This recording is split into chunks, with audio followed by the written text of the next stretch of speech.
19, and this is your Mr. Video Game Live Super Show, as brought to you by Dead Sun Entertainment. We are the Dead Sun. We are sometimes entertaining. Welcome to the show. Woo! I'm clapping in my mind. Well, excuse me, Luke Kane. Jesus. It's only because my hands are too busy. Okay. Yeah. Of course. Hi, Beth. Hello, Beth. I can form words today, I swear to God. Of course, I am Slacker Kite, and with me today, she's $1 million worth of knowledge in an $89.99 plastic rum bottle. It's Jonah K. Lady Goggles. Just call me Lady Goggles Dark Rum. No, I don't think I'll call you that. What's going on, everybody? Speaking of monetary involvement, it doesn't cost $9.99 to unlock his big block mode. It's Brian, aka Wonder Boy. It does cost that much to unlock my big head mode, though. So, I'm just saying, all the best games have one. So pony up the fucking dough. It's all cosmetic, though. It's not a microtransaction. Don't worry. Oh, you wanna? Do we? Let's put a. We'll get there. Well, that's awkward. Sorry, I had a very pitchy moment there. We'll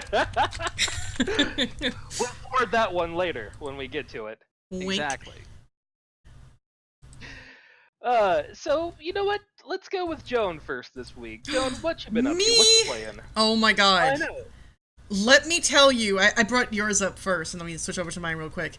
Let me tell you guys, I have been playing A Plague Tale: Innocence, and it is honestly one of my top contenders for 2019 Game of the Year. I am so enamored with this game. I can't even begin to tell you just how much fun I am doing with this. I played it on stream pretty much all this week. As you can see here, you play as, the game takes place in the 1300s, so you're dealing with the Inquisition as well as the Black Plague. You play as a young noble girl named Amicia de Rune, and, her family gets raided, and they get killed by the Inquisition, and they're all chasing after her brother Hugo. Nobody knows why they're after him, but Hugo is extremely sick. So you escape from your home with the Inquisition chasing after you, and on top of trying to run away from the Inquisition, you have to escape from literal swarms of rats who are chasing you. If they chase you, game over, because they literally eat you to death. Let me see if I can showcase the rats, because it is honestly very terrifying. But while I scrub the video, there's a lot to this. There's a sort of stealthy session portion, which is interspersed throughout the game, where you have to dodge Inquisition guards and kind of think of clever ways to get around them without rousing their suspicions about getting you or your brother killed. And then you have to also bypass what are essentially tons of rats, and I'm trying to see if I can. Hold on. Give me a second, because like I can talk about the rats, but honestly, the best way to understand is to take a look and see. So see, I've heard so much now about these rats. Jesus, that's some hot rat tech. Oh, there's it's a lot. It's a lot. I'm trying to see if I could if there's like, here we go, swarms. Here we go. So the thing is, the concept is that the rats are afraid of light and fire. So you're able to kind of go through these paths if you're very careful with a torch or with some other sort of fire or light source, and they'll stay away from you. But if you don't get there really quickly, they will swarm all over you. And if you think this is a lot of rats, wait till you get into later parts of the game. There are a lot of rats. But I mean, I'm talking mostly about the plot and about what Amicia and Hugo have to go through. It's kind of a combination of a crafting system really similar to Last of Us, where you have to gather items and update your sling. Amicia is a noble, she's a young woman. She doesn't have combat training. She can't wear heavy armor. She can't wield swords. Her brother is 5 years old. He's not going to do anything. So you have to be extremely careful when it comes to confronting guards. Like, are you going to try to get around them stealthily? Are you going to try to take them out with your sling? Are you going to be fast enough to do it with your sling? Otherwise, you're going to die. Like, there's all these different things that the game makes you take into consideration. And the whole gist of the story is, why is the Inquisition chasing after you? What is so important about Hugo? And why did they, what's going on with all these rats? Why are all these rats here? Like I said, I've been playing this in stream on Monday and Tuesday. Tuesday and Wednesday. And I'm absolutely just enamored by this game. Like, it's the pacing is really fantastic. The characters are wonderfully written. The voice acting is really good. I'm going into, like, this is like surface level criticism. I really don't have the time to do a full in-depth critique on it right now, but it's just a fucking stellar game. I can't wait to get back to it. I've been playing some of it off stream so I can kind of get a feeling for what's to come, and I think everybody who's been watching my stream is going to be fucking shocked. It's just a fantastic game. Just go get it. Go get it. Don't even stop the podcast if you're listening to us on audio, or just run to Steam or whatever and go just fucking get it. It's really good. Really, really fucking good game. I cannot recommend it enough.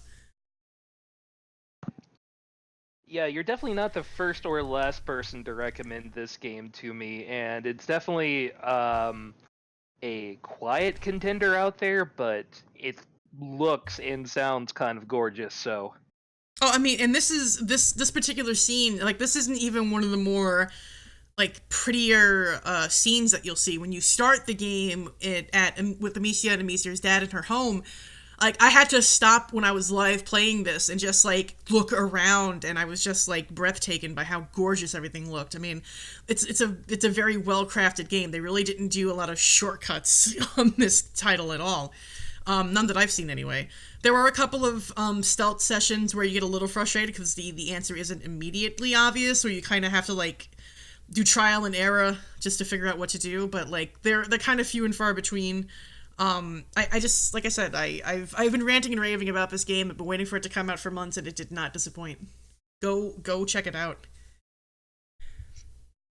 Absolutely.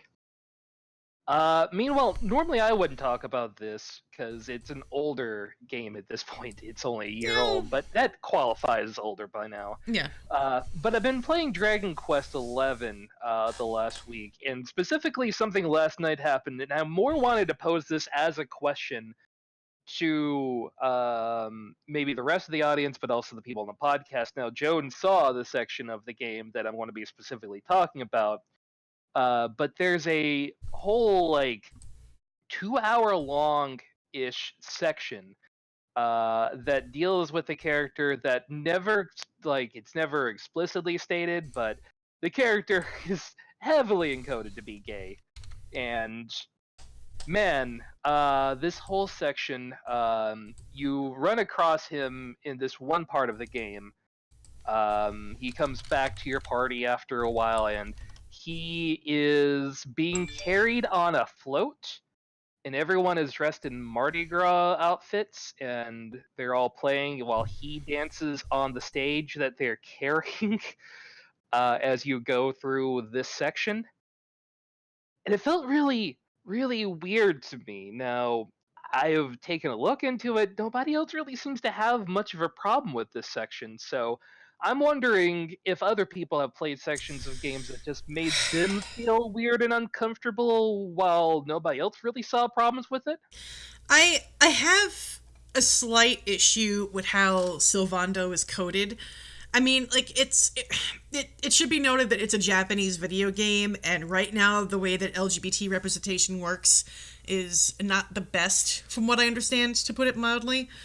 And we were talking a little bit about this last night, but there's, like, the line that straddles between intentional camp and unsure how to represent. And that's not to say that, like, like, you should just have, like, a gay coded character and boom, representation achieved, good job, 100%. But it's I think I think they're trying to handle it as respectfully as they can, if their intention is to make him gay coded, which for all intents and purposes seems to be that way. I think it's clumsy, but I don't think it's. Yeah, I there's don't think it's definitely ill intent. no malice in it. Yeah, like they handle it a lot better than Atlas does. Let me put it to you that way. Yeah, but the dude sounds like Hank Azaria in the. Wow, why did I suddenly brain fart on the movie name? Yes. Good. The bird, something birds. Cage, something cage. Birdcage. Birdcage. Birdcage. There we go. Hi, brain, work. Like, I mean, and I don't know. Like, that could have been the way the voice actor wanted to do it. It could have been the way the voice director wanted to do it. It could have been the way Square Enix had told him to do it. I don't know. There's too many variables to really make a concrete decision on this. I think Sylvando is okay. There's a couple of cringe moments where I'm like, they shouldn't have. That's not the way to go. But I think he's a fun character. They certainly don't represent him in a negative light or do any stereotypical, oh, he's coded differently, let's treat him like a piece of shit or anything. It's I think for the most part it's okay. It's not without its issues, but they're compared to a lot of modern media representation, I think it's like, oh, okay, it's not something that I'm gonna be like writing to Squeenix about, like, oh, fuck you, but maybe more like a little more nuance would have been nice. Mm-hmm. I don't know. Am I making sense? Am I just vomiting words? No, you're making sense. I'm just not terribly familiar with Sylvando or Dragon Quest XI all that much because I haven't touched it at all. It's just it's not really in my wheelhouse per se. Yeah. So I'm not terribly familiar. I've looked up the character a little bit, and I did find something very interesting. Apparently, according to the wiki, the Dragon Quest wiki, in the Japanese version of the game, Sylvando refers to himself using the pronoun Atashi, which is typically only used by women, but it can be used by feminine men. Apparently, the pronoun is also used by feminine male characters in other Japanese media, including anime, manga, and video games. So, like, there's definitely some coding going on here. Like you said, I don't know if it's necessarily from a place of malice. Yeah. Just from what you're describing to me. But then again, I can't really speak to it because I don't really know. I haven't seen the sequence. I haven't really heard the voice acting. I'm just not familiar enough. Yeah. To the question that you posed, though, Travis, I'm trying to think if there was anything from a video game that particularly struck me the wrong way and didn't wasn't really popular, or at least that wasn't necessarily as uncomfortable to the mass population of video game players. I'm drawing a blank at the moment, but I know there's something. I mean, it's just I've played so much. You can look at the way that Kanji and Naruto were sort of represented in like Persona 4, for example.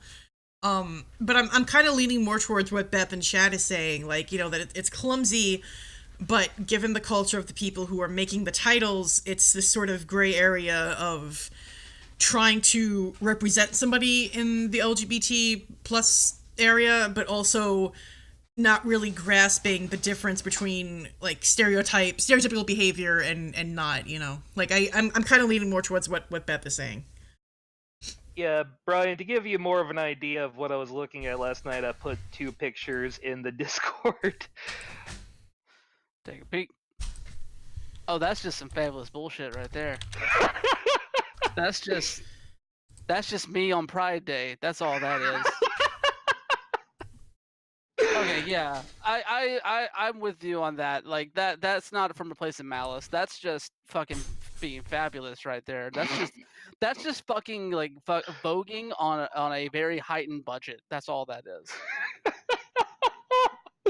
Okay, yeah, it looks like Jones actually found the sequence. Okay, yeah. So like I could definitely like I'm sure that they aren't as knowledgeable of like the the walking scene within LGBTQ culture, especially back in the late 80s or the mid to late 80s into the early 90s and that sort of thing. But like if they were like seeing this sequence partially makes me think that maybe they were at least knowledgeable of the flamboyance of some of it.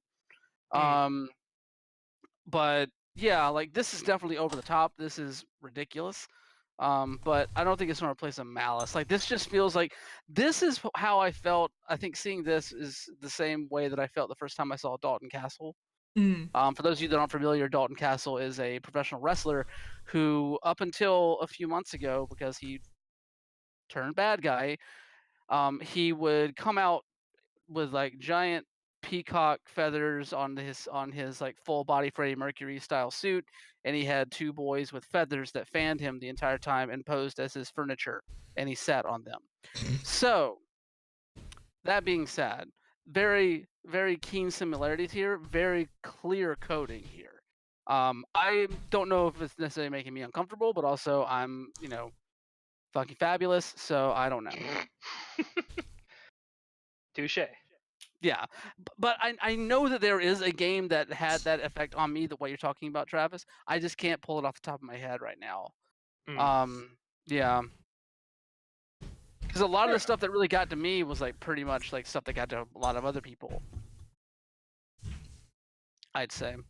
All right. Well, Brian, what you been playing? So before I get to, I have been playing a game. Very very small amount of this game though, because I just got the email in my inbox a couple of days ago, and I haven't really gotten around to looking at it yet. But Dejica Games, the people that brought you Laser League, they have a new JRPG coming out called I lost the title here. Virgo versus the Zodiac.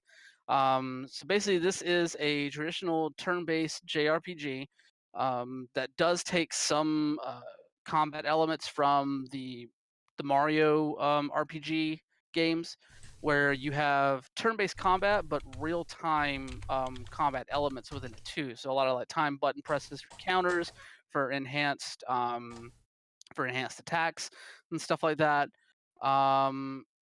So the battle system seems very interesting. I haven't really got to mess around with it too much just yet. I've just been digging the graphical style. It's like the sci-fi elements of the story are pretty interesting. It seems like it has a pretty large scope, and there are a lot of places to explore, a lot of kind of off-kilter characters and that sort of thing. Also, this is a very big sticking point for me when it comes to a JRPG. No random encounters. There are no random encounters in this game. According to the actual email that I got, and I'm going to pull it up right here, they touted this as a major component of the game. No random encounters. Battles fought are plot relevant. So they are taking a very keen approach to the combat in this game, and not overburdening players with just battle after battle after battle, which are one of the main reasons why I fall off of JRPGs so much. Yeah. That being said, there are multiple endings to this thing. There's like a whole bunch of different crafting choices you can do. A lot of like min maxing stuff that you can do, because there are like counter equipable counter skills, like a lot of different ones that you can pick based off of, so you can like balance out your party against certain enemy types and that sort of thing. The standard stuff that you have there. But only the demo is out right now. The game's not coming out until fall of 2019. But it looks pretty promising, and I'm looking forward to digging into the demo a bit more in the next week or so, just because I want to see that cookie. That cookie looks pretty cool, along with other things. But outside of that, I really haven't been playing a ton of stuff. I jumped into Overcooked for the first time for a little bit. That was pretty fun, although playing solo in that game is way more difficult than I thought it would be. And then I saw Detective Pikachu over the weekend. So what did you think? And Detective Pikachu was adorable. That movie, I was so happy. I mean, it is definitely a kids movie. You can see the plot twist coming a mile away. It's like it is the it's ridiculous. But at risk of putting our podcast back into the the quantum zone, I will just say that Psyduck is still #1 best boy ever in terms of the Pokemon that have ever existed ever. Psyduck is #1 always, and also Lickitung can get it. Holy shit! Holy shit! That fucking tongue! God damn it! Yeah. All right. Anyway, now that I've thoroughly skeeved out everyone that is listening to us. Hopefully we will not see Detective Sonic jump. I mean, listen, I have seen, I used to do, way back in high school, some Pokemon fanfiction stuff, Squeak. let's say. So I've seen things from that community, and, boy. Lickitung, is the least of your fucking concerns, so... No, you should not be concerned about Lickitung at all. You should be embracing Lickitung. No. Yes. Oh, would you say Lickitung is magical? More magical than this motherfucker that we're about to talk about right now. Mr. Sleight of Hand, Mr. Aliens Colonial Marines is still all right. Oh, That yeah. ain't working on anybody anymore. Mister, I'm gonna reply to Game Informer by saying, how dare you fuck me like this? God damn it. This guy, I am tired of talking about Randy fucking Pitchford, but he keeps coming up every single week. Now he's in fucking Newsweek. Yep. Not just is he in Newsweek, but his text messages are in Newsweek. Oh, His yeah! emails are in Newsweek. His fucking bullshit is in Newsweek. Oh my god, this story! I'm so pissed off that this dude has gotten to the point that he has in the industry based off of some of the shit that I've seen reading this article specifically. But also, I'm so glad that we get to fucking rail on this motherfucker and people finally get to see exactly what he is like behind closed doors. Let me read you a choice quote, because if you're listening to us, you can't see what chat is seeing. So this is a text, part of a text, that was sent between David Eddings, who is the voice actor for Claptrap, and Randy Pitchford after the GDC incident, which you guys can go into detail in a minute. Randy Pitchford replies, "Who the fuck are you loyal to? Gearbox is some fucking random guy. And what the fuck are they gonna lose if they're exposed? If they are lying, you want to know that. If they were lied to, they want to know that." Just, mwah, mwah, class fucking act. Just, holy shit. I don't understand. Alright, let's get down to the very beginning of this, right? It's that David and Randy, from all sides, seem to have had, at the beginning, a very decent working relationship together until this conference. When someone told him a little bit of information, and Randy already knew, apparently, who told him the information, but wanted to hear it from him. And then just blew up on the guy, despite already knowing who told him and why they told him. In some, like, weird, hey, I want to test you to see how, much you mean to the company sort of weird fucking way. It's like, I've had friends treat me like that, or supposed friends, like, well, if you're a real friend, you'd do this, and it's like, no, sorry, that's not what you do. So for an employer to do that is the word I'm looking for here is scummy. It's super scummy. Oh yeah, all sorts of fucking scummy, and this is after all of the other problems that he's had with talking to games journalists. Just, there is so much, and so many other people have gone over this in fine-tooth comb fucking detail lately.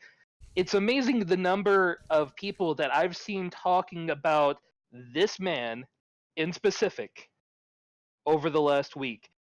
Especially sources that I don't really expect to talk a whole lot about Randy Pitchford because, they prefer to talk about, more, what the game industry is doing, rada rada. Like, they'd rather talk about the games, which is fine. We could talk about this. Yeah, we are more interested in, what's going on in the industry. But yeah, that's absolutely fine if that's what you want to do, is to just talk about video games and not talk about the politics or the makings of the video games. That's all fine. It's all happy and fucking dandy. And they've been covering this. It's gone that deep that this guy is, we're never going to hear the classic Clacktrap ever coming again, and that's a fucking iconic character. They've shat the bed just based off of what Randy's done, and really nothing else. Well, would you want to come back after being like physically like shoved by somebody who they're supposed to respect? And hell no. I mean, this, and John Borg brings up a good point too, where he's like, I find it strange that screen caps from Twitter and SMNs are news, and I agree. But we live in a culture where it's like, hey, you need proof that I said this, otherwise you're full of shit. So that's how it makes Newsweek, because there's receipts. Exactly. Like, as a working journalist, Twitter is a godsend, because now I can find Twitter is basically a public statement machine. And in terms of the text messages, like, it just sheds light on the exact conversations that were going on. So they are vital resources, in my opinion. Yeah. No one likes these sort of things necessarily, but you gotta you gotta highlight the bullshit whenever the bullshit's there. Mm-hmm.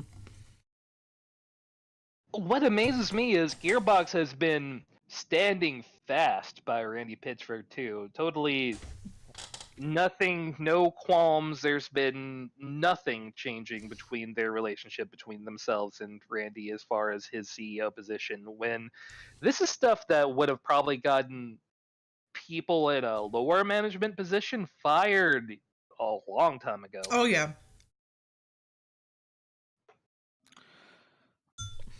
I mean, honestly, sorry, go ahead. I think Randy is in a position where he's the CEO, he's untouchable, and I think more of, like, enough of this shit's gonna come to pass where it's like we can't just, for the sake of the company, we can't put up with your bullshit anymore.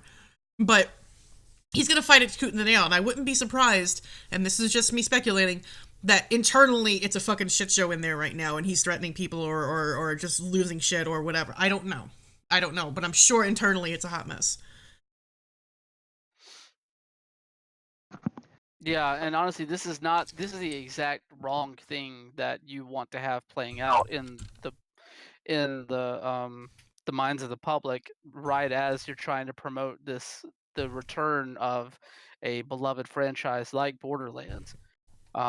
This is just casting a huge cloud over that game. Like, yeah, there are plenty of people that are only going to pay attention to, like, how many guns are in the fucking thing, and like, what are you going to do, and the characters and all that other stuff. Like, the game itself, a lot of people are only going to pay attention to that. Mm-hmm. But video game fans have become more knowledgeable of the people that work within their industry, and they have become, I think, much more discerning whenever it comes to people working within the industry and their attitudes and their practices and that sort of thing. And Randy Pitchford, for all of the, I guess, the hits and misses that he's put out there as the head of Gearbox, he honestly is one of the most, like, just teeth grating people to deal with, I think, in this industry. The fact that the man still thinks that Duke Nukem is a rad ass dude. Well, that shows his priorities, right? Like, it speaks a lot to his personality style. Well, and something And something else I wanted to throw in too, to your earlier point, like my squid husband, he loves the Borderlands series. It's one of his favorite series. But now that all this stuff happened with Randy Pitchford, he's like, I'm not supporting them. I'm not buying it. And he's heartbroken because he wants to play the game, but he's like, I can't do it, not in good faith. And I don't blame him. I can't. Well, everything else has been like casting a shadow over the release of Borderlands 3 between Randy Pitchford, all of the shit with the Epic Store. It's you can't talk about just Borderlands 3 anymore. You're talking about the fucking, nine ring circus that you've got going on here instead of the actual game at this point. Mm-hmm. Yeah, and a lot of those errors have been unforced on the part of Randy Pitchford. I mean, you got to remember, think about whenever they announced Borderlands 3 at that huge like hour-long presser, like they had technical issues that they couldn't that were unexpected. That's perfectly fine. And I can excuse that because it's a technical glitch. Those things happen. No one's going to sit there and say, "Oh, the game's going to suck because you couldn't get your PowerPoint to run right." But the fact that they took upwards of 15 minutes to basically just humor the man into like doing a fucking magic trick that lost every member of the audience just so he could debut a Borderlands card game that I don't even know if it's going to like it even looks all that good personally, but the fact that he took that much time out of it just shows you like where his attitude and his attitude and his priorities lie in some ways. Then you couple that along with the gameplay reveal where he said that there will be cosmetic items but there will be no microtransactions, which spawned the Game Informer headline that he got so butthurt about that he took to Twitter and said what he said that we've been memeing for a month now almost because of just how ridiculous it was. Like, all of these things are things that he did on his own because he thought that they would be good or cool or interesting, and literally no one else thought they were. Yeah. Like Gearbox has become his toy box in a lot of ways. So much so that there are multiple people accusing him of siphoning $12 million away from their profits. Which is nothing to fucking sneeze at. No. Of course not. Like, oh my god, this fucking guy. Like, I don't have anything else to add because you guys have pretty much covered it more or less, but it's like, this is super fucking scummy. Like, it's like I keep going back to the word scummy because that's what it is. And it's a shame because I'm sure the game itself is going to be like absolutely fine. Like, Borderlands was good, Borderlands 2 was good. I can't play it makes me sick, but from what I understand, it's a good series. And I feel bad for the people on the front lines here, like the developers and stuff, because they're like, we just want to make a fucking game. And now, like, they've got Pitchford over here telling everybody to go fuck themselves and don't trust Game Informer and all this other bullshit, and it's like, it's not helping your cause. And burning bridges with literally every journalist out there who wants to cover your game, maybe not a great fucking look. Here's a thought. No, I think that Jim Sterling said it best during his Jimquisition this week. Randy Pitchford has a clear misidentification of the role of the game's press when it comes to covering video games and talking about video games. The game's media is not there to promote your game without acknowledging any of its flaws. It is not there to pump smoke up your butt. There are plenty of websites that will do that, but that's not their role. And the fact that he continually rails back and tells people not to trust certain outlets that like Game Informer, which I'm sorry, but Game Informer is one of the more trusting ones I would say out there, based off of the people that write there and the history that publication has. The fact that he keeps doing all of that, it just speaks to this weird counterintuitive idea that he has that honestly is not going to be good for that studio in the long run. And that's what I'm like he's not considering the longevity of his actions. It's very lizard brain thinking, if I can be so bold. He's not thinking about the ramifications of his actions. And not for nothing, but it should be up to the consumer what press outlets they trust. It shouldn't be up to people in power. And no, I'm not necessarily making a political statement, but am with this. Come to your own decisions. Him saying, "Oh, don't trust X, Y, and Z because they're whatever." Like, no, let people come up to these conclusions, please. So it's. I just there's no condoning any of this. But that's all I can say. Be so bold. I will try. But yeah, Randy Pitchford, scumbag. Scumbag of the week. Yeah. New segment. Maybe, yeah, and Beth says it best: short-term gain with a bunch of question marks and long-term loss. And you could even argue that there's no gain being had here. It's just bullshit all the way down. All right, let's hit up a quick fun one. Going from here, moving over to IGN and Jonathan Dornbush reporting. There was a cheeky tweet put out earlier this week from Julian Garrity, speaking more on the tweets and social media ending up as news bullshit. Put out, "Hey, I'm working on the new Splinter Cell with Dan Haynow and Rom Camorid and Lion. Can't wait for E3, crossover with the Crew 2 and Fergus, only missing Ghost Recon and Rainbow Six game, but on their way." And pictures of all of them, out having dinner. Apparently, the guy got really drunk while out with his development buddies. And the next day, he had to post on Twitter, "Hey, please don't retweet. May be in some trouble." Activision or Ubisoft came back behind him and said, "Hey, there's no new Splinter Cell game. He was having a little bit of a laugh while out with his friends. Please don't take this seriously." So it should be like, I want to read the actual thing. It's kind of funny. Julian was obviously joking, as Julian likes to do. Oof. It looks like our creative directors are having fun right now. We do not have any announcements to make at this time. That is corporate speak for, yeah, don't listen to this fucking guy, even though he's probably telling the truth. Yeah. Julian's joking, as Julian likes to do. Right, Julian? Like, come on.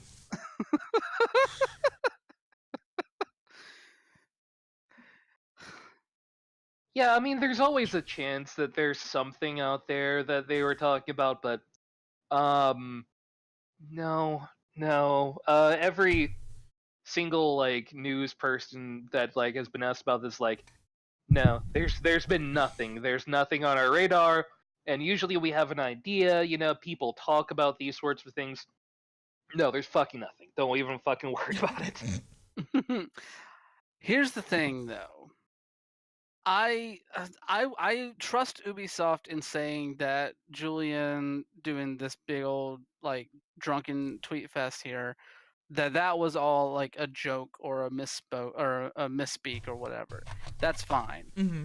But we've been seeing different leaks from different marketplaces for over a year now, almost, revealing a new Splinter Cell game in each one of them. And nothing has come of that just yet, while a lot of other titles included in those leaks have come to fruition. So, yeah, while Ubisoft is sitting out here saying that Julian's just kidding people, as if he's taking Julian back as his son to the convenience store that he stole a pack of gum from. Yeah, he's a naughty boy. Right, Julian? Right?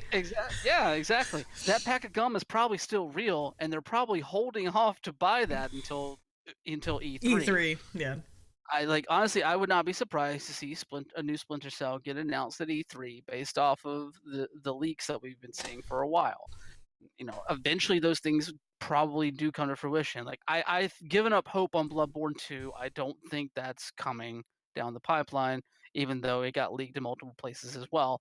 But Ubisoft, I have a feeling that there's some truth to this in some way. Although I would laugh my ass off if they do the usual E3 presentation and they show a still of Splinter Cell and then somebody bursts through and it's the Peggle 2 guy or something. God, yes. No, here's what you get. You get that panda that's in every Just Dance. Yeah, and then segment it said that they announced the new press Just conference. Dance. And then the panda does his dancing thing with all the other people. They end the Just Dance segment with the panda still on stage, takes off the head. It's Julian in the panda suit, and it's like, "What's up? Here's my buddy Michael Ironside, who comes out dressed as the second panda, takes off his panda head, and then they panda dance, and then put their hands up, and then the new Splinter Cell shows up on the screen, and Eh. then everybody cheers, and the two old men that somehow still crunked. Then They're just drunk this entire time up to E3. Yep, they just throw like travel size Fuck it. bottles of Jack Daniels into the audience, and then that's when they finally get their meme that they missed at the with that Assassin's Creed dude. This is your Years press ago. swag. Here you go. You'll need it for the next Exactly. 5 days. This sounds like the ending to Earthworm Jim that's coming up to me more than anything. Let's. Okay. Let's move on to slightly more serious. There's been two Yeah. really big articles that came out this week, and we're not going to be able to get into the full details on either because there's a lot in both that cover a whole lot of different details on both, but come down to basically the same idea that I don't think it's going to fucking surprise anybody, but that your mobile games do a lot more to eat your data than you may think. Starting with the Vox article from Caitlin Tiffany that looks at especially research from Georgetown University, NYU, and other items along those lines, as far as how people are tracking in these industries your data, especially mobile games and Tencent games, things along the lines of Angry Bird and Candy Crush, that are classified as leaky apps that drop a whole lot of information out there into the world of what you're doing and how you're doing it by analyzing the device you're on and what you've been doing with it. Now, I haven't read the Vox article, but I did read the article on Polygon. I saw this on, I used Firefox and it came up as one of the trendings. And this one, and it's honestly a really good article. If you have the time, I linked both of them in chat to sit down and read. Definitely do so. They basically talk about people who sell their secrets. They know, like, in the first paragraph here, I'm just going to basically quote it. They know what motivates you, what stops you from achieving your best, what turns you off. People have spent years surveying over 200,000 gamers just from their habits on their mobile devices and what they do in games and what they spend their money on and what you ignore or what you turn off.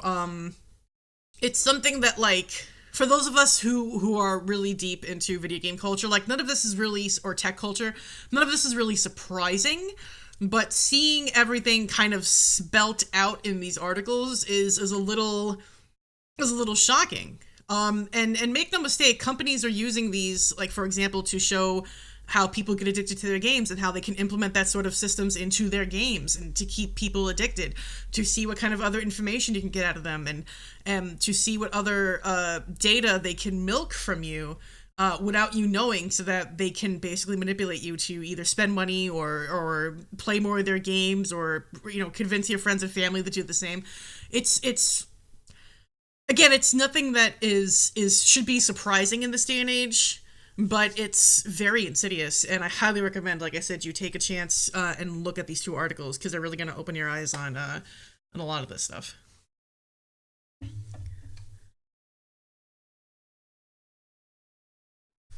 I mean, there's a whole lot of, especially what you don't. Oh, take two. Hold on. You sound like a robot. Is what? You sound like a robot. Try again. What? Hello? Oh, I'm here. Yeah, you got the robot sound. And now I can't hear you at all. Whoopsie do.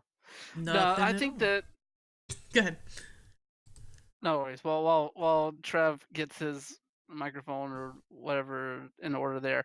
There was a quote from the Vox article that I found interesting when talking about kind of the benign nature that gameplay data is viewed as when Mhm. compared to personal information that is stored on Facebook or other social media websites. Um, and speaking to Chris Hazard, who is an engineer with experience in gaming and AI, um, he had a very interesting quote when it comes to how that benign nature is not necessarily as I guess isn't as benign as you might think. Mhm. With Facebook, you're putting a lot more clearly personal information out there, and with a game, you're not really sure what it's getting from you. It's not as front and center, but the underlying technology is really powerful. These people are really pushing the technology to the limits where the potential for abuse is massive. Mhm. And the article actually kind of bounces off of this a little bit with the ideas of like, you know, people play games differently whenever they're depressed or whenever they're dieting or there's like huge life changes going on around them or if they're like super happy, and some of these tendencies can be tracked along with emotional states, along with mental illnesses, and Mhm. along with and look at these patterns within gameplay data, where you would normally think, well, this is just like how I play a video game, but they can break that down to the point where they can tell how you interact with something whenever you're in a certain mood and can cater to those whims as well in some ways. And that's really, really skeevy to think about. Mhm. Like, I don't want anybody knowing how my mind works whenever I'm depressed unless I actively let them know because Yeah. that's my mind. Like, I barely know how my fucking mind works when I'm in the midst of a depressive downswing or something. Like, it's nobody else's business. Like, and the thing is too is that some of these companies are actually kind of transparent about it because they're in the EULA, but truly, who here can honestly say they've read every single EULA for every single thing that they've purchased, installed, or used? Like every single one. Like you just can't. Like it's so filled with jargon and legalese bullshit that you just like me, I just scroll down and I hit agree. So Yeah. not only are these companies taking your data without you knowing, but they're taking your data without you knowing because they know you're not going to read that EULA. No, and a lot of that, like, kind of recognizing play patterns in terms of mood and mental capacity and mental illness does play into some of the microtransaction stuff that are within these games. Yep. They point out that in the Vox article, it's specifically looking at Angry Birds.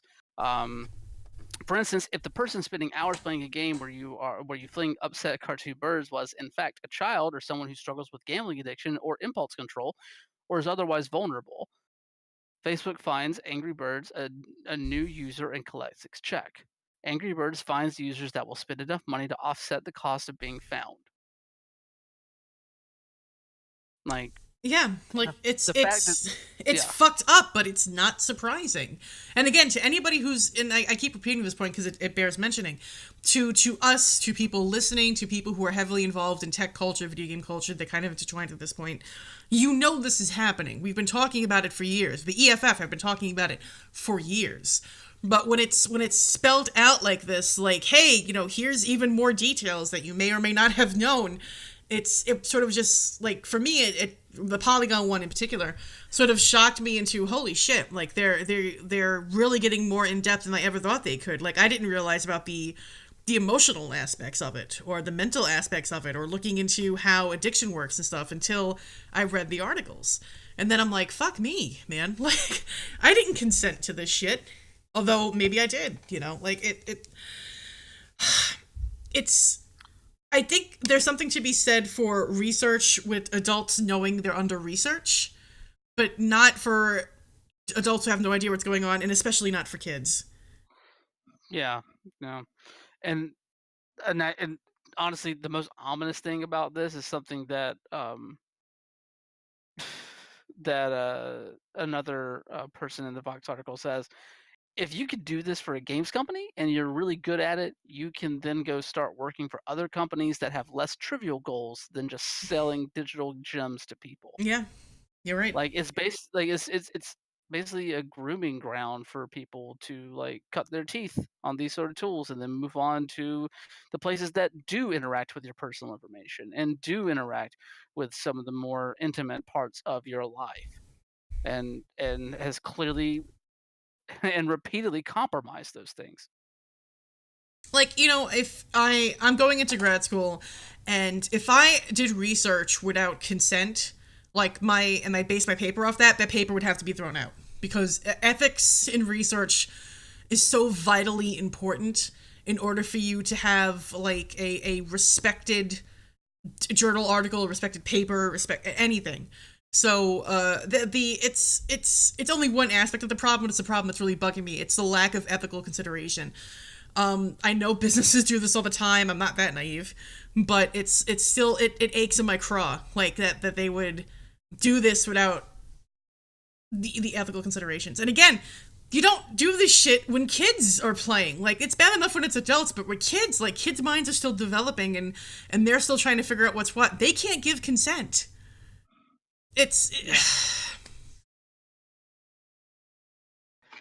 Can you hear me? Hey. Yes. Okay, yeah, I'm going to sound bad, but I'm going to have to use my computer's speakers because for some reason it's Discord is reading my headset as, let's see, 0.0.0.1.0000 colon bracket B3AC14D2-584F, which isn't Logitech headset speakers, so. Oh, okay. That sounds a long way of saying bullshit. But I mean, Travis, unless you have something you want to add now that you're back, because we talked about it pretty.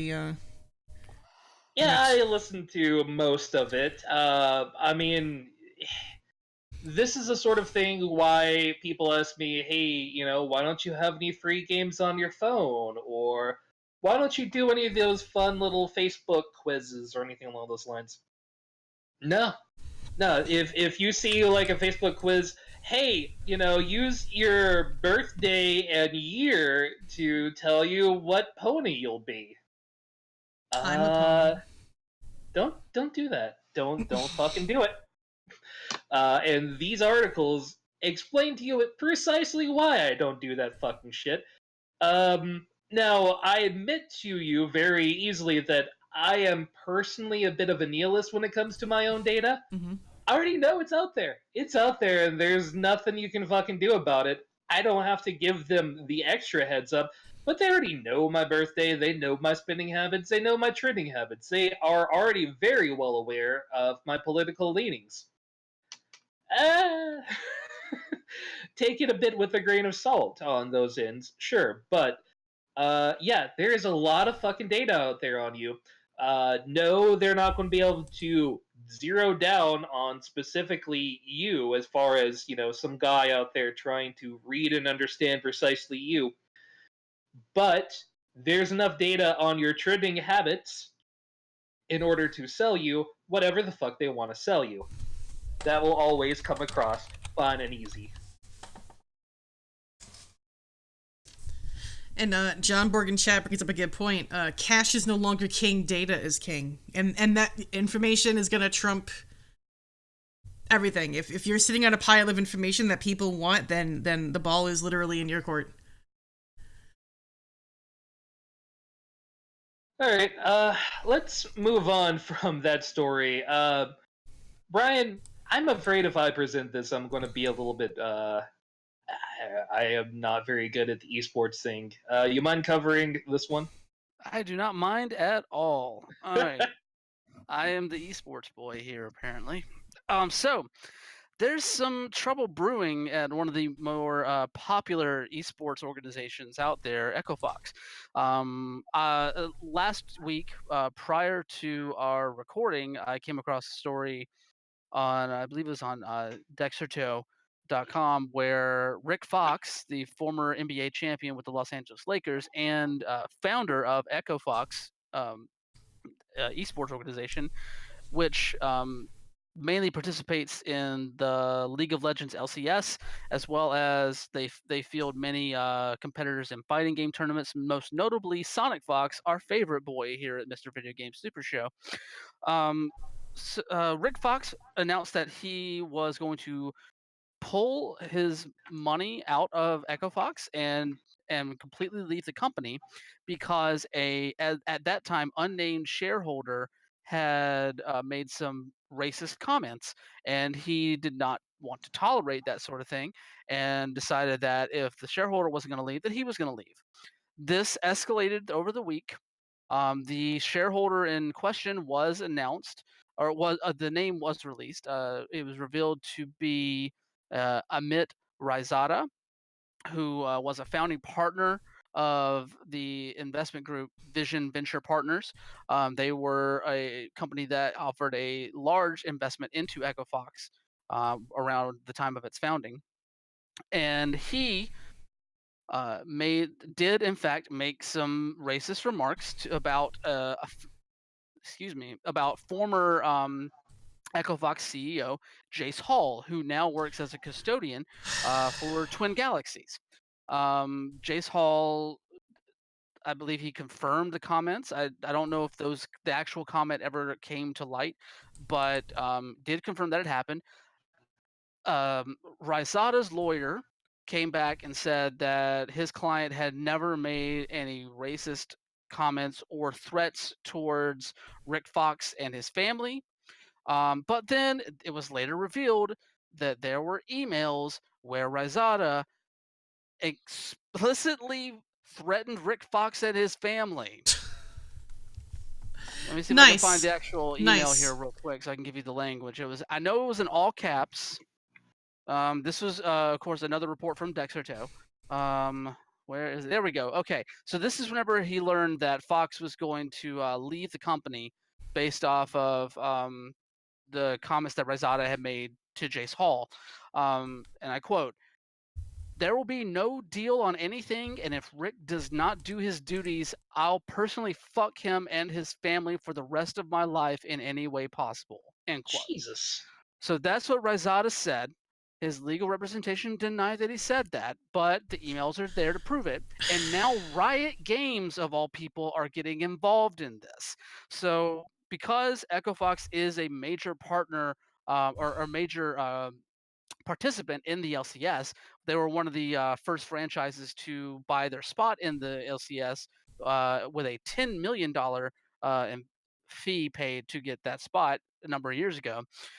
They have stepped in and basically conducted their own investigation into the matter, and now they are demanding that Raizada be removed completely from any connection to Echo Fox within the next 60 days, or else punishment will be handed down. Let's see if I can find the exact comment from the article here. If I could. Okay, there we go. Hate speech, threats, and bigotry have no place in the LCS, according to the League of Legends Champion Series Commissioner Chris Greeley. Now they're forcing Echo Fox to take action by removing any individuals whose actions violate league rules and agreements within 60 days. So basically, the league said they will take formal action that may adversely impact the future of Echo Fox in the LCS if they do not remove Raizada and anyone else that might be connected to this issue within that time period. So,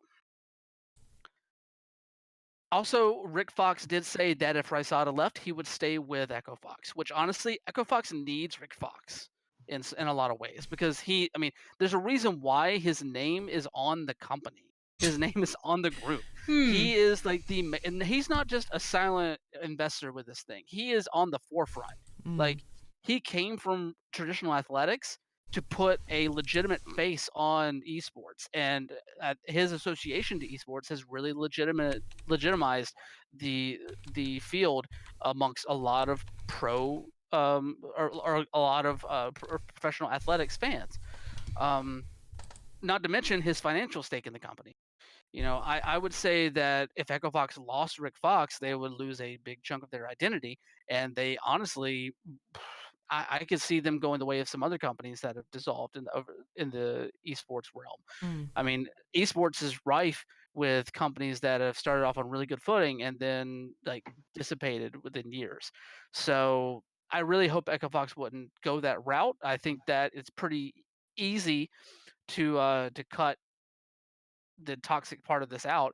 The only issue is that if you remove Rysada, does that investment does that investment go with him? Do those funds go with him? Um, I'm not necessarily privy to that knowledge. Obviously, they're keeping a lot of stuff close to the vest right now, and Echo Fox has not, to my knowledge, made a statement regarding Riot's ruling. So this is still up in the air in a lot of ways, but I think it's one of the more important developments within the esports world this year so far. Outside of San Francisco Shock getting that perfect stage the other night, taking that stage 2 victory, heading into the mid-season break for the Overwatch League.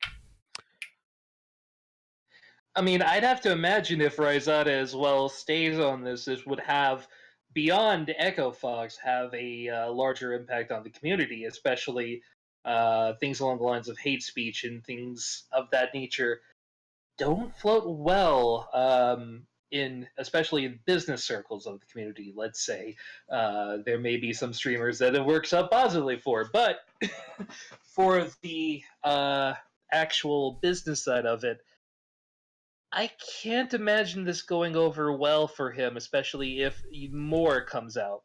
Mm-hmm. I actually just now I have a statement from Echo Fox that I found. Oh. Excuse me, I didn't mean to do that right into the microphone. I apologize. So, in response to Riot's ruling, they released a statement saying we are working with the highest level of urgency to remove the investor from the Echo Fox organization. Diversity has always been a hallmark and a point of pride for Echo Fox since our inception. It doesn't explicitly name that admit Rysada in the statement, obviously, but he is still being singled out as the main source of toxicity from the company that needs to be removed. I would say. Um, Riot has also been cagey about any punishments that would come down. You know, obviously I think the extent of that so far has just been the language saying that it's something that would likely adversely affect Echo Fox. I don't think they would lose their spot in the LCS or anything like that. I don't think that you would have that happen. No. But yeah, but I mean, there's definitely some. If this does not happen, which I highly doubt, because I think that Echo Fox would gladly choose Rick Fox over Rysada in this point. But I mean, clearly something's got to give with this, and like, there's just a lot of lip service right now, and we'll have to just wait and see what the action actually happens. I will say this much though: I believe Echo Fox, whenever they state that diversity has always been a hallmark and a point of pride for them, considering that they, employ the most profitable and most popular gay black furry in the fighting game community. I think you could have ended that a little bit sooner and just say the most popular and profitable gay black furry. Even within the fighting community, fuck that. No, just the most popular and profitable. This is true. This is true. That's very true. It's very true. That being said, though, I do find it kind of funny with that Riot is coming out and saying all of these things, considering the reputation that Riot has at the moment, as well as League. League of Legends has a very toxic reputation when it comes to the treatment between players. So I don't know. Like, it's an interesting story that's still developing and is only going to develop further as we go into it. So we'll just have to wait and see if any action comes of it. Yeah, I think we have to come back to this, but forget Sonic Fox. He doesn't like cornbread. I can't abide by that shit.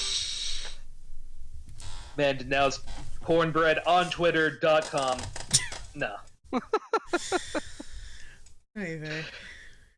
Alright, let's get to some of the Nintendo news. Everyone is super fucking stoked for Super Mario Maker 2 that is coming out soon. Story mode! What is this? This is so cute!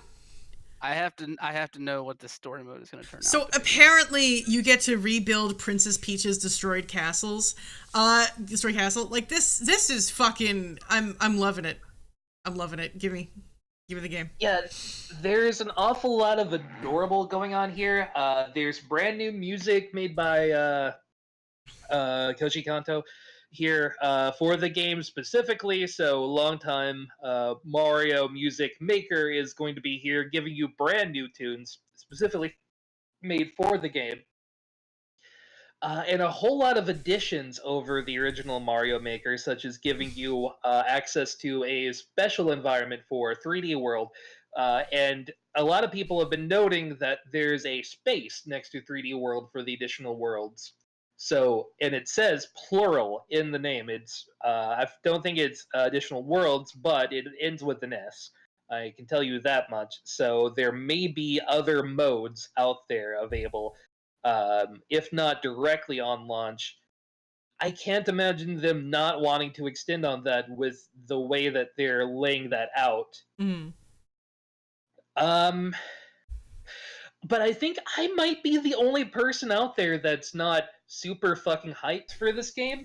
Well, like, I haven't played Mario Maker. I haven't played the first one because we have a Wii U, but it's put away because now we've got the Switch.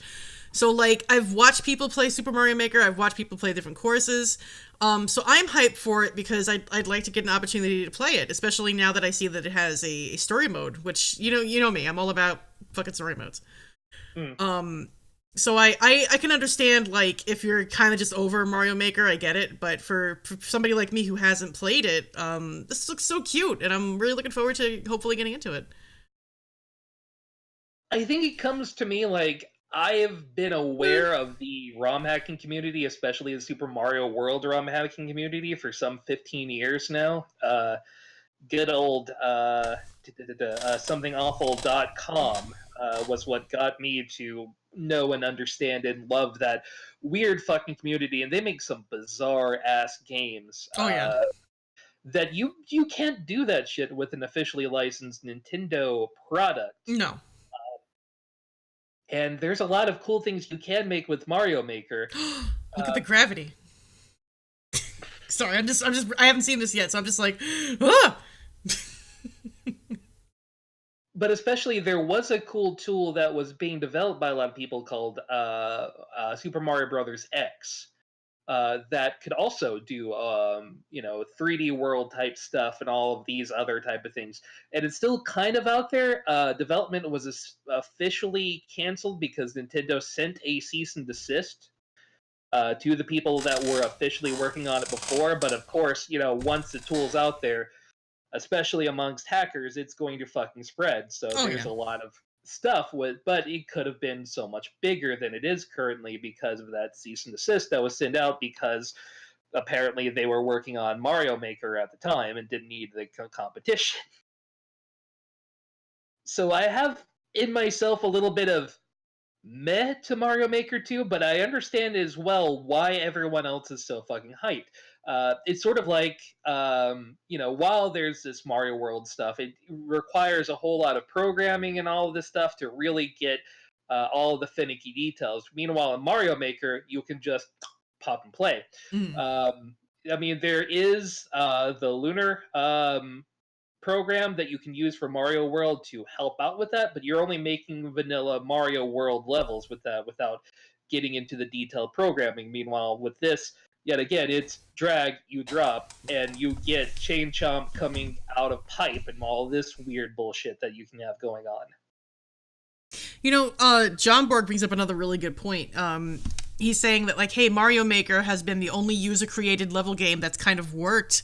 Everything else that's tried something like this has failed. And I think part of that is because, one, it's the Mario brand, right? And then two, it's so competently put together that, like, literally, like, a child can do it. That it works. It's a weird tangent, but the original Legend of Zelda was supposed to be a build-your-own-dungeon game, sort of like how Excitebike was a build-your-own racing game. So this is something that's kind of inbred into Nintendo as a company of, hey, build your own fucking toy and then share with your friends. Yeah. Yeah, it really does speak to the origins of Nintendo as a company, like as a toy company before video games even. So like the fact that you have something that actually creates a playground that you want to spend more than just like a you know a quick little bit just to see what it's all about. And like the things that come out of the original Mario Maker have astounded me, and just seeing the tools grow in this way, I mean, I probably won't get a chance to play it because I don't have a Switch, but dear God, do I wish that I had one at the moment so I could get into this.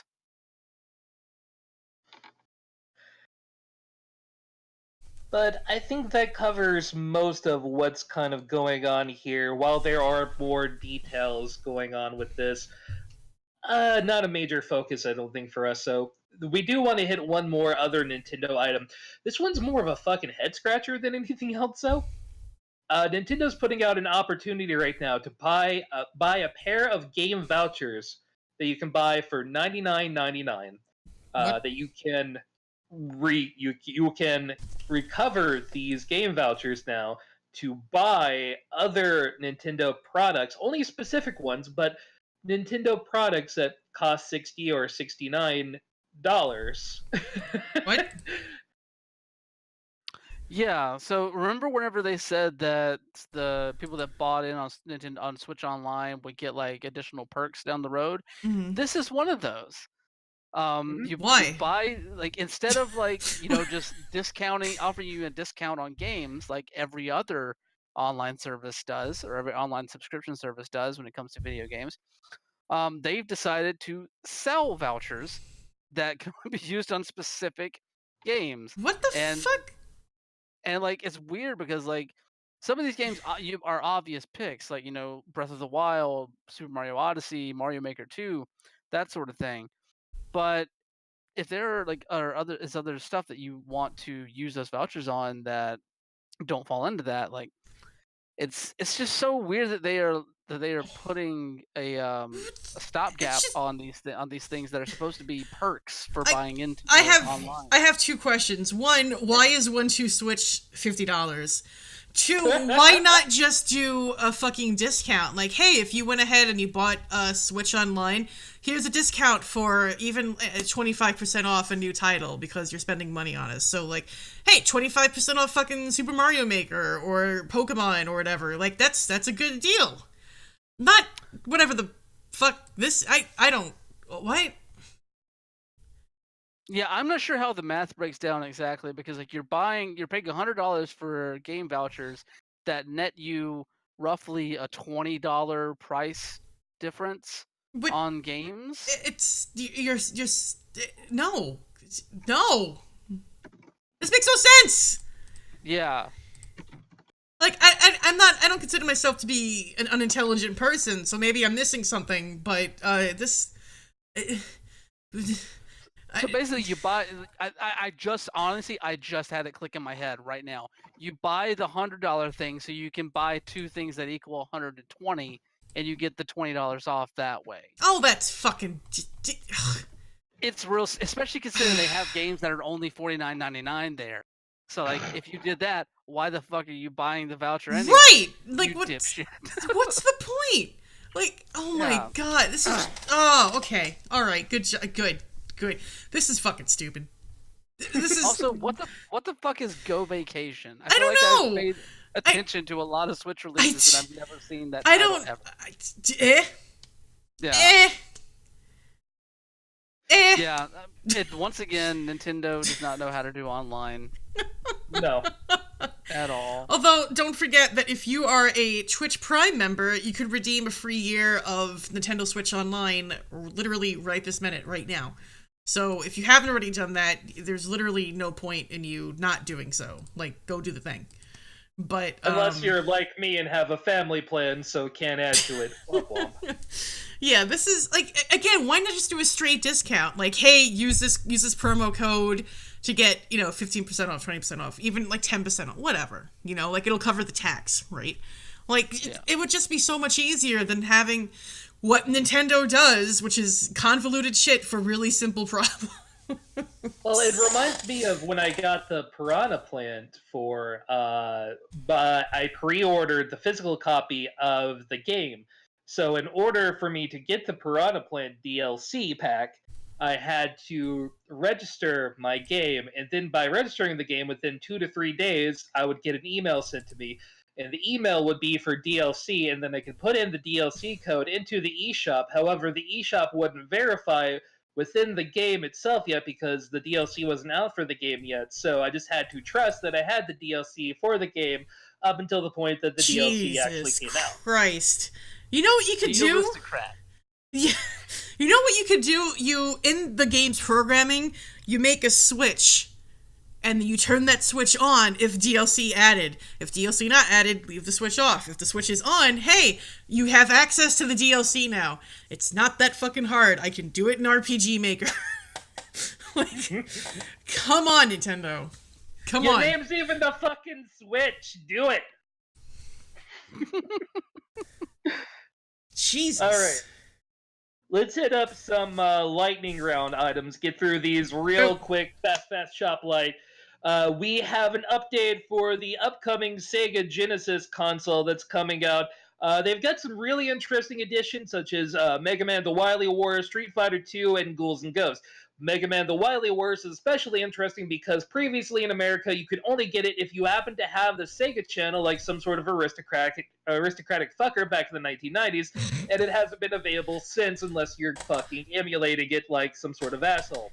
But listen to what else is coming out for it, too. Alex Kidd in the Enchanted Castle, Golden Axe, Sonic Spinball. I love to hate it. It's just, it's so bad that I keep playing it. Vector Man, like, these are some solid games that are, well, not Sonic Spinball, but these are some pretty good games that are coming out. I mean, that added to the list of what's ready announced, like, this is looking pretty good. Oh, and don't sleep on Wonder Boy. Oh, that's true. Wonder Boy and Monster World, you're absolutely right. No one sleeps on Wonder Boy. You can't see me right now, but I'm dancing at the fact that I saw Sonic Spinball on that list. I don't give a fuck what any of y'all say. Sonic Spinball is fucking rad. That is me. Yeah, I own a physical copy of Sonic Spinball itself, but this makes me want to pre-order the fucking thing, even if it's only a 3-button controller, because some of these games are really fucking good. Oh my god, wait, I know we're not talking about it, but there's a Kotaku article here from Jason Schreier on how Final Fantasy IX Strategy Guide turned out some horrible. Thank God that somebody is actually talking about this. Because I have brought this up so many fucking times about that shitty-ass strategy guide. Don't even get me started. Alright, please continue. Alright, next story. Rage 2. Everyone seems to think it's okay, it's a video game. From what I've heard from the reviews so far, it's a B sort of game. It's not as good as not last year. 2011. 3 years ago now? 2011's Rage. No, Doom from 2016. Oh, Doom, yeah. Sort of like, yeah. It has the same gameplay style because it's made by the same company. However, it's also a little bit Far Cry-y, and that ends up with a whole lot of grindy, slow bullshit that kind of goes against the game's tone overall. But hey, it's a fun game if you like Doom and Far Cry, and then you'll want to see what they look like when they fuck. It's a game for you to play. I mean, yeah, alright. That's cool. I'm just gonna say this right now. If you played Mad Max, you pretty much played Rage 2. Also, Rage 2, way more of a Far Cry game than anything resembling a Doom or any other id game I've ever seen in my life so far. Also, some very valid points brought up by some people, people counteracting some ableist language and stuff, and character models within the game as well. Kind of pointing out how all of the enemies are like kind of mutated beings that like kind of reinforce this idea of beauty equals good, disfigurement equals bad. Just kind of like trying to normalize some of that stuff as well from what I've seen.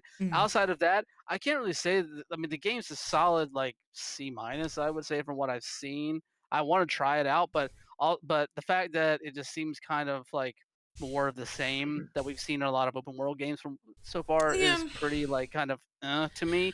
Also, no Andrew WK in the fucking game. That's If you're gonna fucking wasted. Wow. Yeah. yeah, How could if you're you? gonna sorry. No, but like, how could you have him at the fucking Bethesda E3 show and not put that fucking song in the game? Like, what a waste of talent.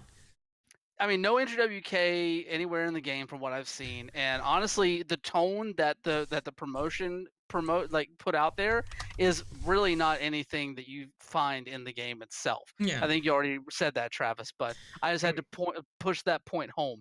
Jesus Christ, is this thing dull? Well, see, I've heard people like this Verge article is comparing it to Sunset Overdrive, which was supposed to be like this really big fun, like goofy, just dumb game. But I don't know. No, I don't know. See, but this isn't a game that I would find myself playing anyway, so I guess I really can't comment on it. Like, it's Bethesda and id. Okay, that's cool. Like, I love Doom, but this isn't enough to make me want to go out and buy this, so I'll just wait for Doom 2. Yeah, just Doom Eternal coming next year probably. Doom Eternal. There you go. We'll see what happens when they do E3 this year. Alright, Oh, next God. fucking story. Sony and Microsoft are collaborating to take Google down a peg. Weird bedfellows coming up, but both Microsoft and Sony have decided to work together to make their streaming services even better. What? Yeah. It seems like Microsoft is working with all the bedfellows it can possibly work with right now to keep itself going Relevant? afloat. Yeah. This is surprising. I saw this in the list and I was like, that's a typo, right? And no, no, it's not. Especially considering how bitter both their fans and themselves have been towards each other. So I'm interested to see like these two, you know, these fucking titans trying to see what they can do in lieu of Stadia. Like I'm curious, I'm confused, and I want to see where this goes. I mean, Yeah. anything that can make PlayStation Now better is a good thing to me. But I don't know. Yeah, the Azure web hosting is fucking phenomenal. It is speedy, it is amazeballs, and it makes the Amazon web stuff look like fucking children's play in comparison. So if Google isn't able to step up and step up quick when they launch with what they're doing, you've already got two titans out there who look like they're going to hit big and hit hard on the streaming online services as well. So you've got a big competition coming for your streaming services in 2020. Oh yeah, and because Microsoft owns Mixer, I'm sure that that's going to be a boon for people who stream on Mixer and for people who like they want to pull people away from Twitch and from YouTube. Like that's a given. So I'm interested to see how that's going to come into the mix as well. All right, last quickie story. Activision will not be at E3. All right. Well, it's not surprising though. I mean, we've talked at length about this a couple of times about how more companies are leaving E3 and if that is indicated of the relevance of E3 or if it's just companies going off to do their own thing. I'm honestly a little shocked considering how big, Activision Blizzard is. But yeah, I don't know. It's very interesting. We're ramping up to E3 and there's so many there's so many fucking companies dropping out that I don't know if it's like come next year if it's even going to be a thing anymore. Yeah, and it should be noted that they're not going to have a presence on the show floor, but they do still have a meeting space booked. Oh, I'm sure. Yeah. For them to take private meetings with people.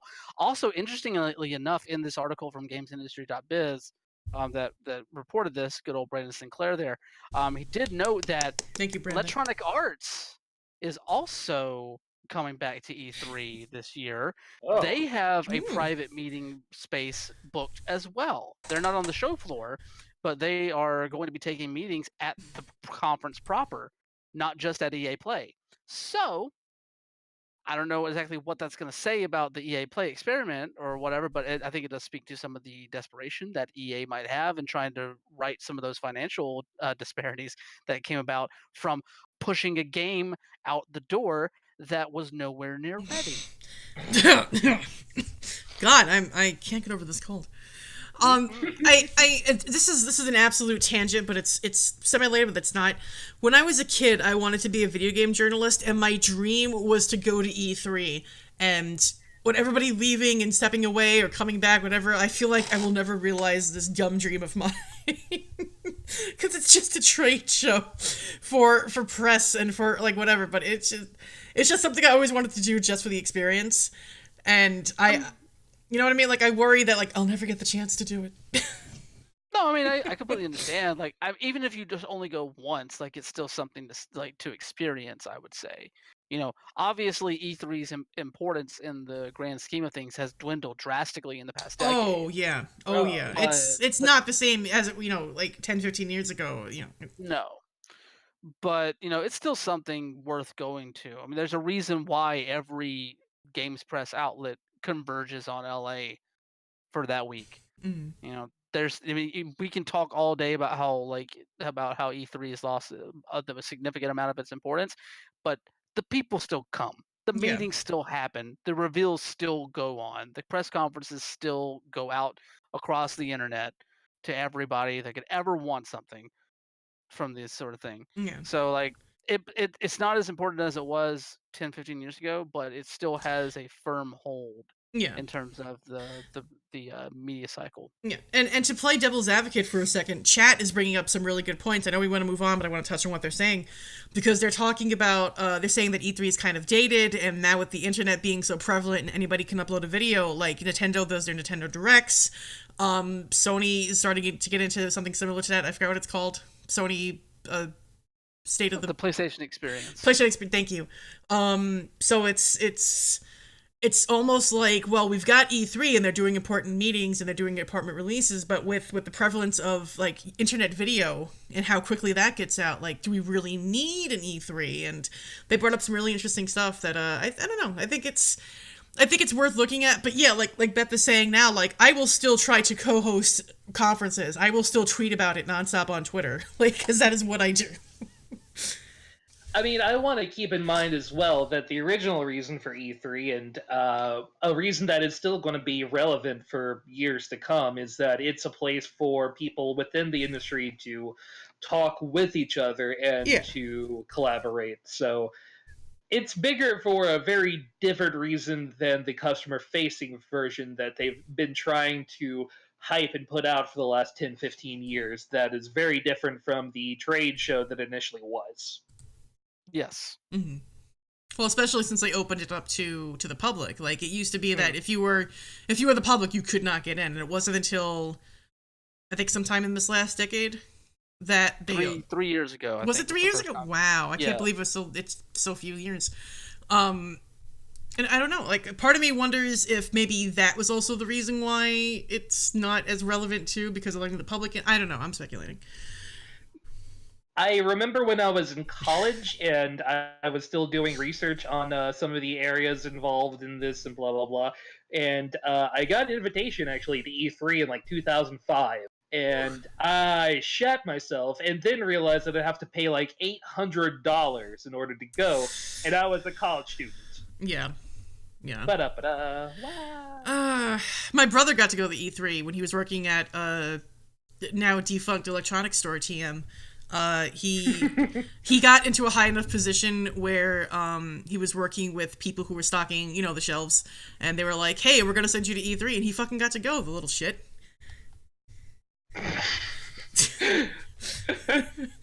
Anyway. Love how much you love your family. Anyway, let's move on to our next story. I have a tale for you in two parts, starting with an article from Variety and Liz Lanier. Did you know that Konami last year had its most profitable year ever? What? Last year was its most profitable year on the books ever, and people are buying up stocks from Konami like nothing. What? It's pachinko, that sweet pachinko money. Yeah, well, hold on. They're saying Konami credits the popularity of Pro Evolution Soccer 2018 in North American markets. Yu-Gi-Oh! Duel Links, the mobile version of the trading card game, surpassed 65 million downloads. Konami's report briefly mentions the release of Metal Gear Survive, but doesn't linger. Like, I'm more like Pro Evolution Soccer in North American markets? I haven't even heard any of it from the fucking games press. Like, it just kind of came and went. I love that they are touting that success whenever that hot banger of a game sold 239,000 copies in its first week at retail. Ooh! That's a hot banger right there. The last thing that I heard about Konami was how it was, like, continuing to make pachinko machines and just fuck over some more of its developers and kick out Hideo Kojima. How the fuck is it its most profitable? Like, what the fuck? Well, let's do a comparison then and move over to our favorite people, GameIndustry.biz and Christopher Dring. Investors are bailing on Take-Two after last year because profits are going to be down on their online recurring games, such as Red Dead Redemption 2 and Grand Theft Auto 5.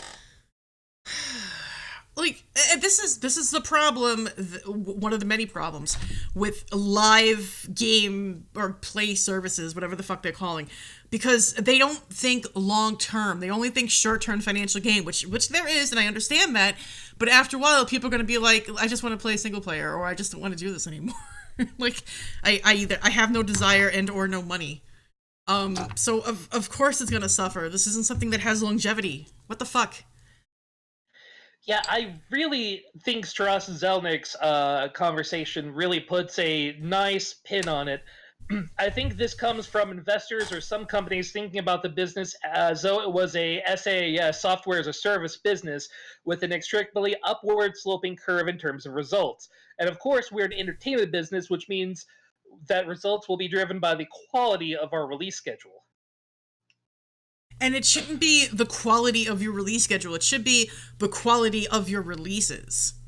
That which is something that they don't seem to make the connection between.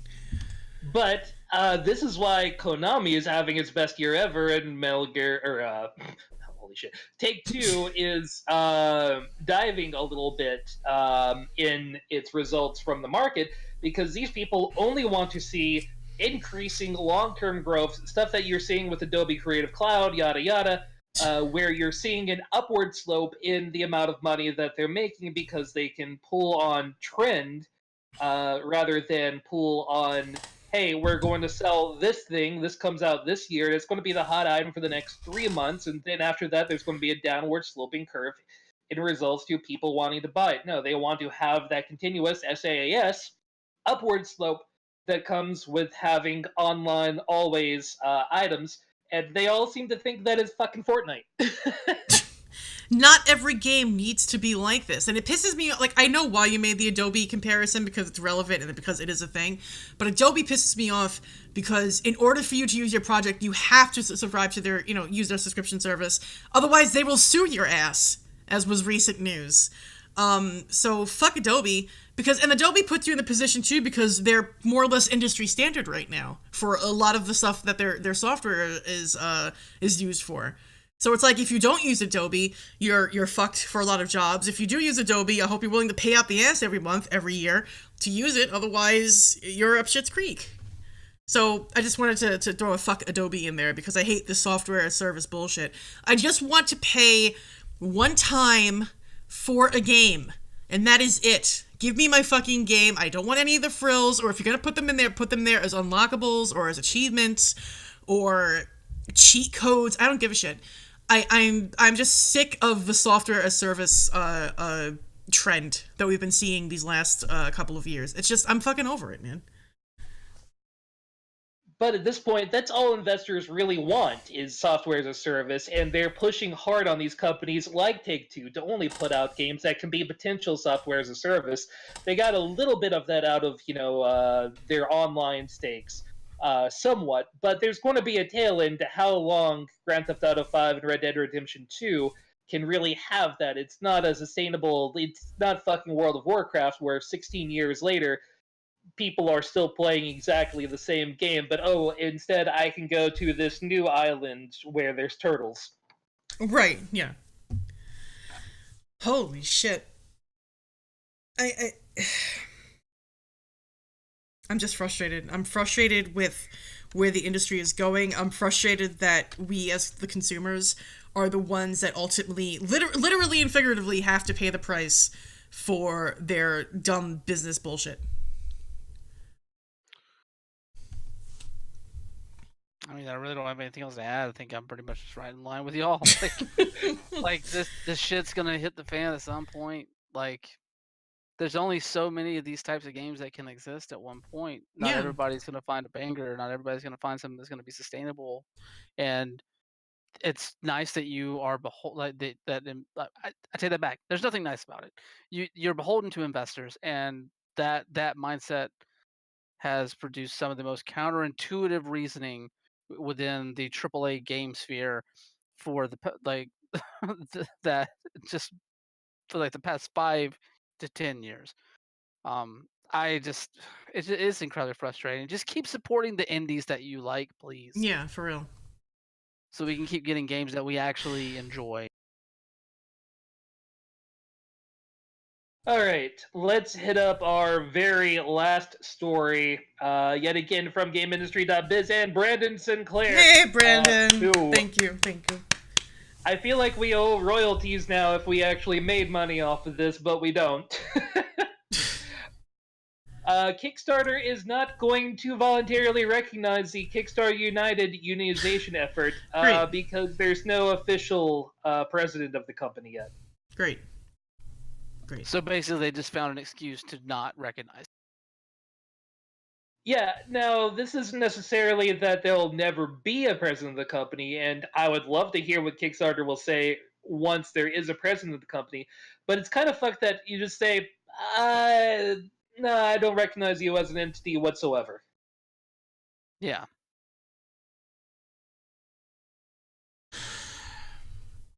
I mean, here's the thing. Like, you can say like whatever you want about like the president or whatever, but the fact that the CEO is out here saying that we are better set up to be successful without the framework of a union, like that's cool that the CEO can say that.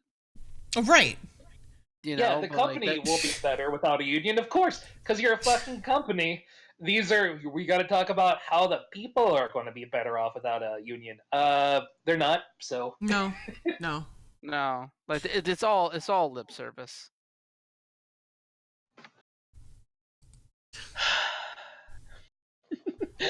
Hopefully things get better in this situation, but I just, oh god. I expected to have more to say about this Kickstarter, but I think I have expanded all of my vitriol towards comparing Konami's year to Take-Two's year. Whereas Take-Two has made some of the most brilliant games and gameplay of our generation. And then Konami made soccer. Made fucking soccer. It's not even the soccer. Jesus. It's the gambling. It's literally like, hey, yo, check it out. You pay for this, you get all these balls, take them next door, put them in that machine, get your money back. It's gambling. All right. Oh, and also, they're digital mobile games, which are also gambling, just in a very different fashion. Yeah, whatever. Without the balls. Less tactile gambling. All right. Neat. Speaking of balls, that is our last story of the evening.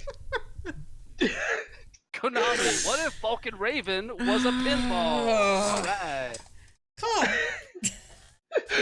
But as always, ending Mr. Video Game Live Super Show, we end with naming our Mr. Video Game of the Day. It is a person doing something so amazing, so astounding, so awful, so repugnant, what have you. Something that has defined video games for us for the week. And our Mr. Video Game of the Week This name is fucking fantastic. Tomato Anus! Because he speed fucked his way through Fallout. He has set a new world record in Fallout New Vegas for having sex with every character using glitches, gender swapping, and other tricks and duplications in order to get through the game in under 30 minutes while having sex with literally everybody you possibly can in the game, a final round of 28 minutes and 38 seconds while sleeping with every character you can sleep with within the game.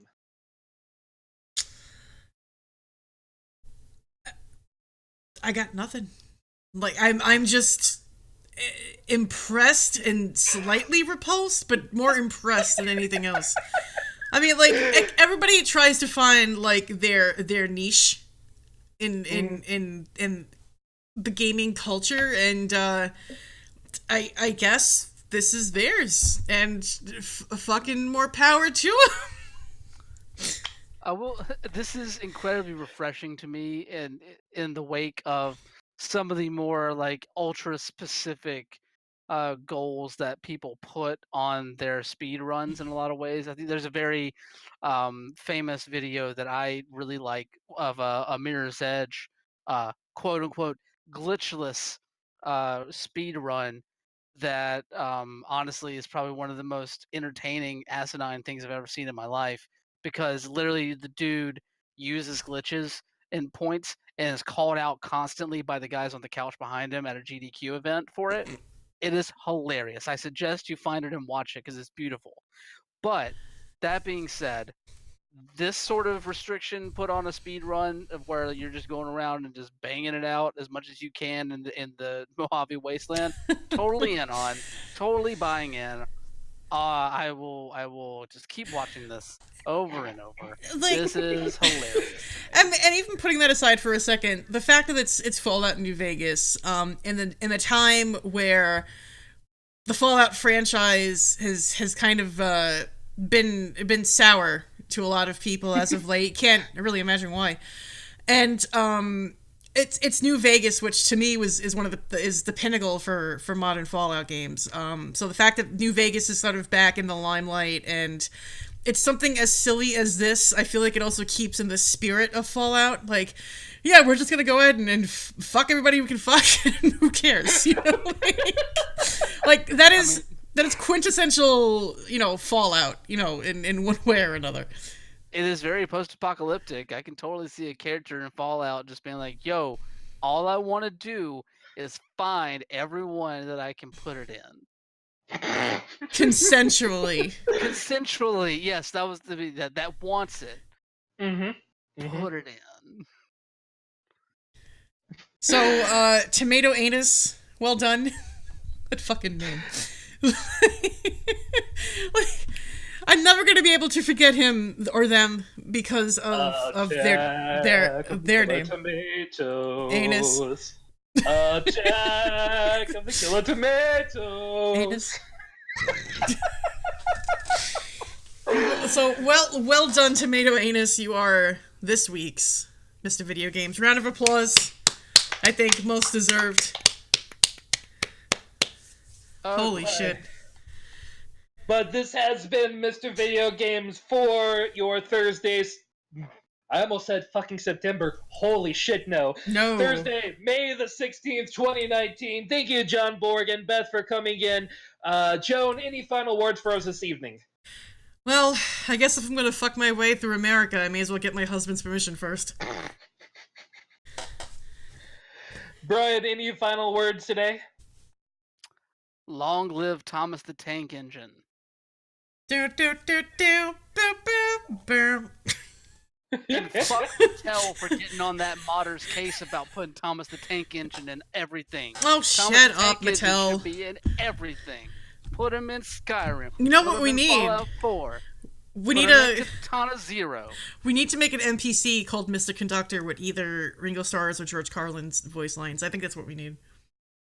There you go.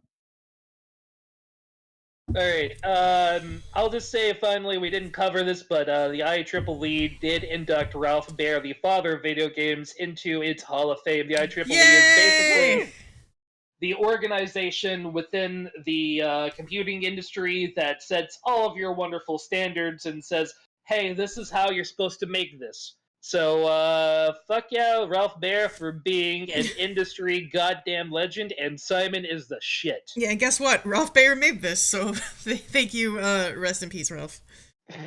Yeah. All right, this has been the Mr. Video Game Super Show. Thank you, everybody, and have a wonderful tomorrow. Bye, guys. Bye.